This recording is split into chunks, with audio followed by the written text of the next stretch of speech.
There's a moment that happens when everything goes quiet. Not the peaceful kind of quiet, the kind where your phone is in your hand, your day is technically over, and yet something feels unfinished. You scroll, you pause, you stare at nothing in particular, and suddenly it hits you. I don't know what I'm doing with my life. Not in a dramatic way, not in a breakdown kind of way, just a dull awareness.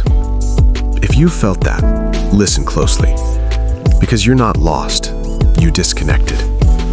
Most people think being lost means you don't have direction. That's not true. Being lost feels chaotic, messy, obvious. But disconnection is quiet.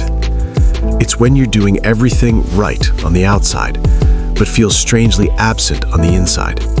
You go where you're supposed to go, you say what you're supposed to say, you meet expectations, and yet you don't feel like you're actually there. Here's the uncomfortable truth. You didn't wake up one day disconnected. It happens slowly. One ignored feeling at a time. One decision made for convenience instead of honesty. One moment where you chose, "It's fine," over "This matters." And eventually, you stopped checking in with yourself altogether. Not because you didn't care, but because you were trying to survive. Nobody teaches you how to stay connected to yourself in a world that constantly demands your attention.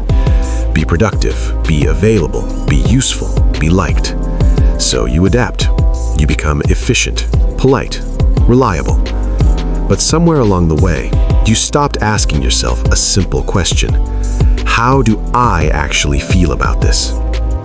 And now you're here, not unhappy, not happy, just distant, like you're watching your life from the outside. Let me say something gently. This isn't a failure, it's a signal. Your mind isn't broken, your life isn't ruined. You've just been away from yourself for too long. And the discomfort you feel, that's awareness returning. Here's what disconnection often looks like. You're tired, but rest doesn't help. You're busy, but nothing feels meaningful. You finish tasks, but don't feel satisfied. You keep waiting for a moment where things click again. But clarity doesn't come from waiting. It comes from listening. And listening doesn't mean fixing everything overnight. It means slowing down enough to notice what you've been avoiding, what drains you, what excites you, what you pretend doesn't matter, but does. Reconnection begins with honesty, not with answers. Try this. For a moment, forget who you think you should be. Forget timelines, forget expectations, forget comparisons. Ask yourself, what part of my life feels the most distant right now? Your work? Your relationships? Your sense of purpose? There's no wrong answer. There's only information. Here's the part most people resist. Reconnecting with yourself will ask you to disappoint someone. Sometimes that someone is others. Sometimes it's the version of you that learned how to fit in. Growth doesn't always look like addition. Sometimes it looks like subtraction. Less noise, less pretending, less living on autopilot. You don't need a dramatic change. You need presence. Presence in small moments. Presence in conversations. Presence in choices you normally rush through. Because the more present you become, the harder it is to live a life that isn't aligned. This is how people find themselves again.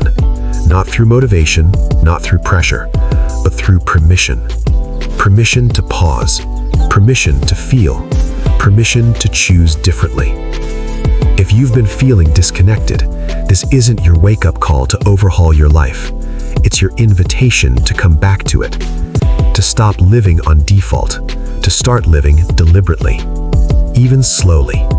Especially slowly. You're not behind. You're not broken. You're not failing. You're remembering. And that's where real change begins.